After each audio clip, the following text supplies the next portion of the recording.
The jungle did not care who you were. It did not care about flags, ranks, or empires.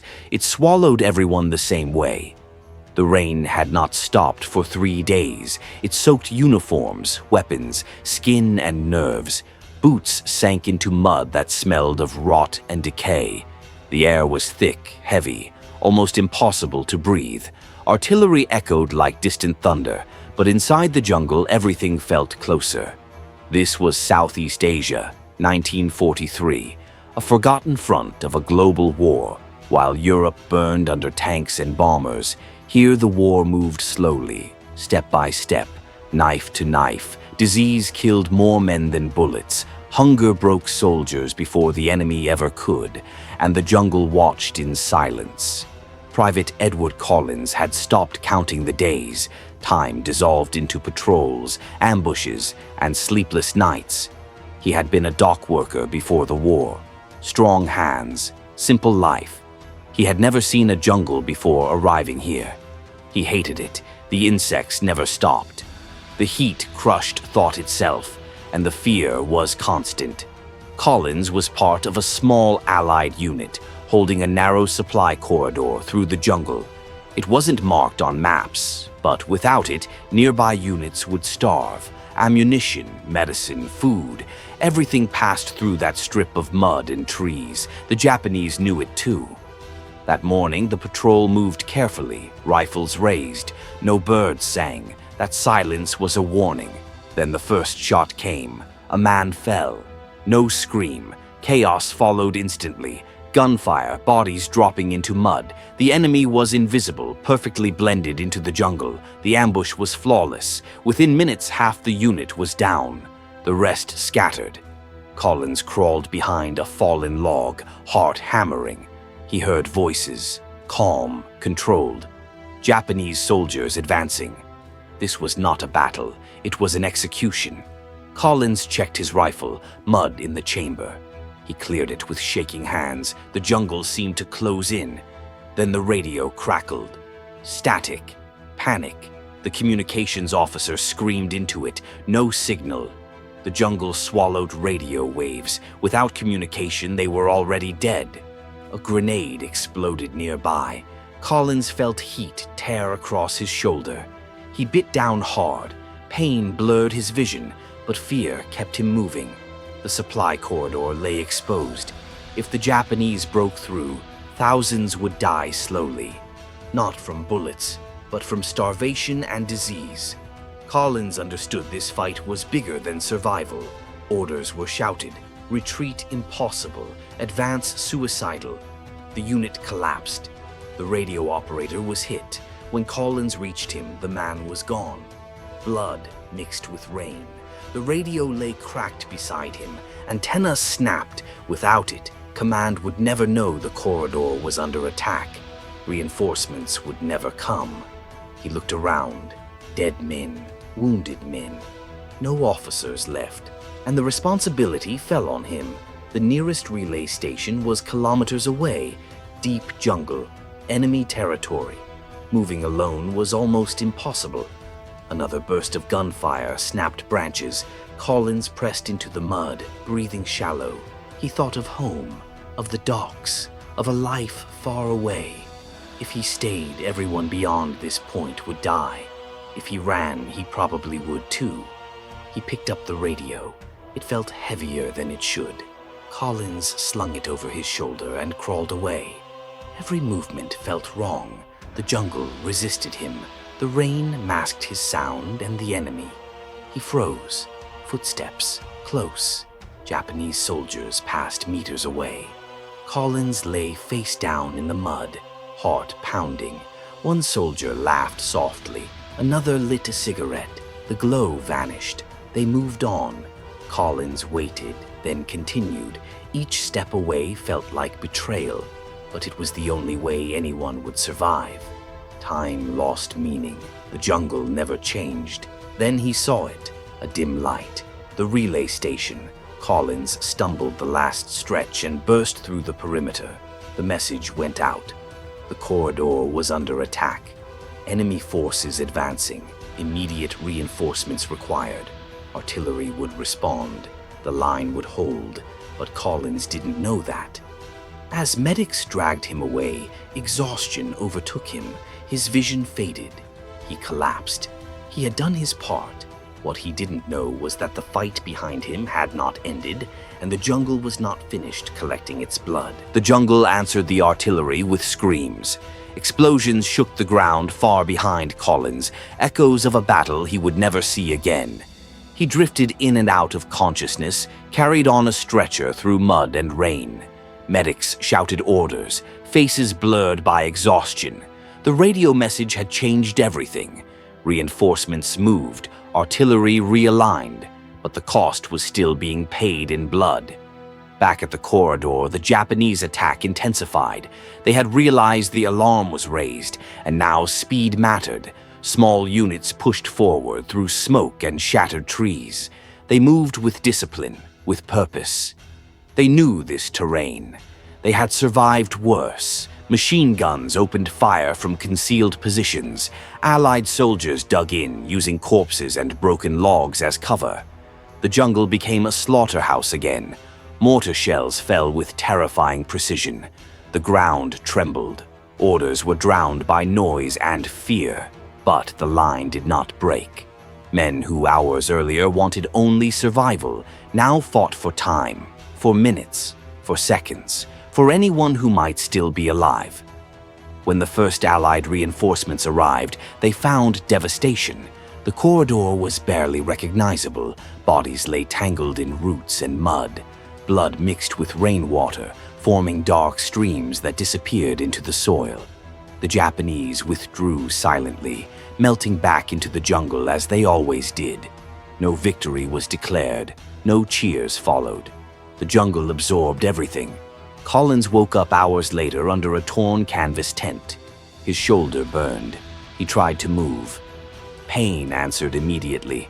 A nurse pressed him back down.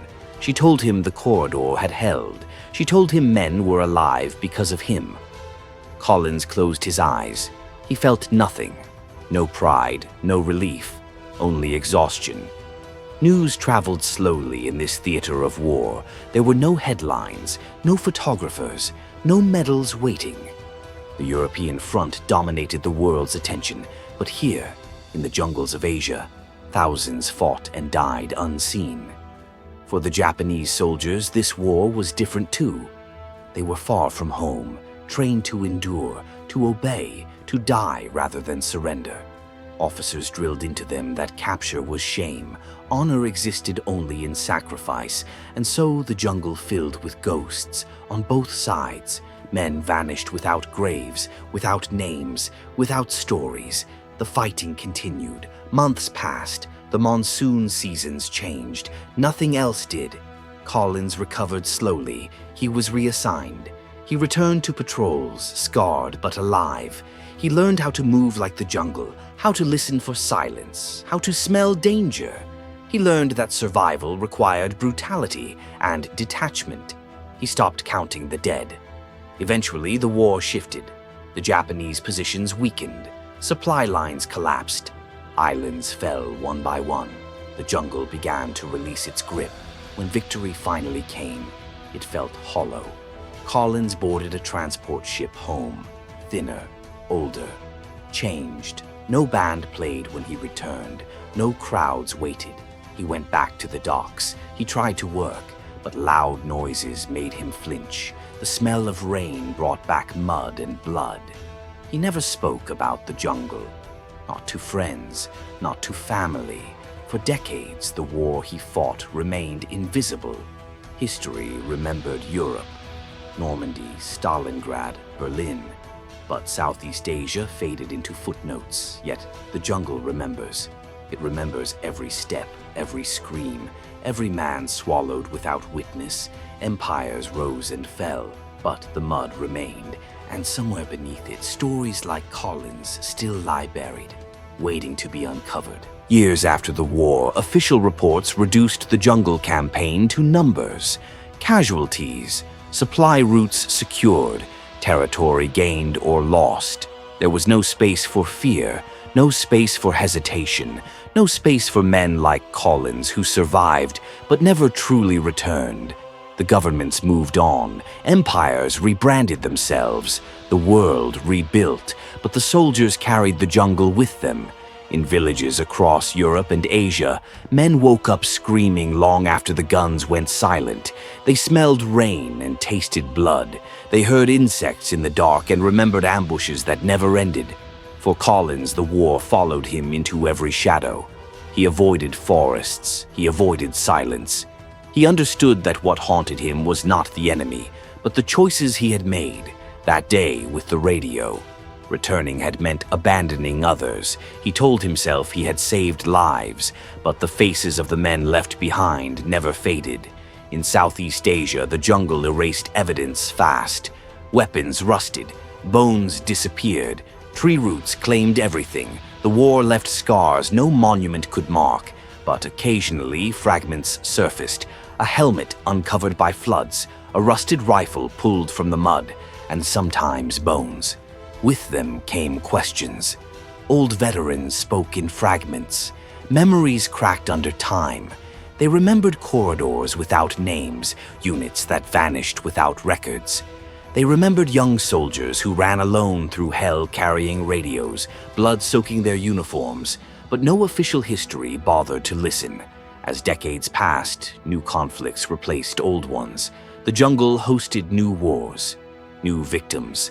But its methods never changed. It isolated, it exhausted, it consumed.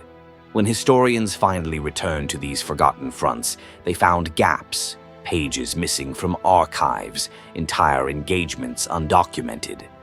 What they found instead were testimonies, whispers of endurance rather than victory, stories where survival itself was the triumph.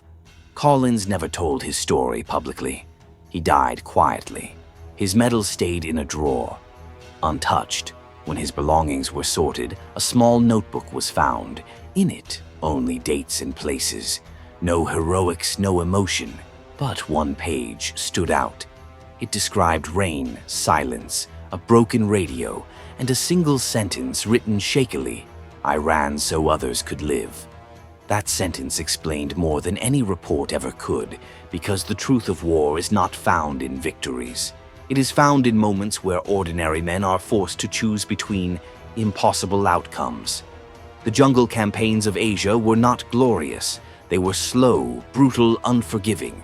They tested endurance rather than strategy. They rewarded patience and punished mercy, and they produced heroes who never asked to be remembered. History prefers clear narratives, good and evil, winners and losers. But the jungle offered none of that. It only offered survival or disappearance, and most disappeared. That is why these stories matter, not because they change the outcome of the war, but because they reveal its cost. They remind us that empires are built on the backs of men whose names rarely survive, and that some battles are fought not for flags, but simply to keep others alive long enough to see another sunrise. The jungle kept its secrets, but not all of them, and as long as these stories are told, the men it tried to erase will never be completely lost. In the end, the jungle never declared winners. It simply outlasted everyone. The war in Asia officially ended with signatures and ceremonies, but the fighting never truly stopped. For the land, for the men who survived, and for the families who never received answers, the war lingered like humidity in the air. Old supply corridors vanished beneath vegetation. Maps became meaningless. What had once been vital arteries of survival returned to silence, and yet the consequences endured. Children grew up without fathers. Wives aged, waiting for letters that never came. Names were etched onto memorials far from where those men actually fell. History remembered outcomes, but not experiences. It remembered surrender documents, but not the nights without sleep, the hunger, the fear, the endless waiting. Collins' story was not unique. Thousands carried radios through fire, ran messages across impossible terrain, made decisions that meant life for strangers and death for friends. These men were never meant to be symbols. They were never trained to be legends. They were ordinary people placed in extraordinary circumstances and judged forever by moments lasting only seconds. The jungle forced honesty. It stripped away ideology, rank, and rhetoric. Under its canopy, there was no glory. There was only endurance, only the will to keep moving when logic said stop. And that is why these forgotten fronts matter, because they reveal the war without decoration. They show conflict in its rawest form, not as a clash of empires, but as a series of individual choices made under unbearable pressure. Today, the jungle grows undisturbed again. Birds sing where gunfire once echoed. Rain falls where blood soaked the ground. But beneath the roots, the stories remain, waiting, not for medals, not for recognition, but simply to be remembered. This is not a story about victory. It is a story about cost, about men who carried the weight of entire battles on their backs and disappeared without applause. If we forget them, we reduce history to statistics, and war becomes something abstract, something distant. But when we remember them, war regains its true shape, human, slow, but brutal, and deeply personal. That is why we tell these stories, because empires fall, borders change, but the legacy of those who endured should never fade. This was Bloodlines of Empires, and this was one of the wars history tried to bury.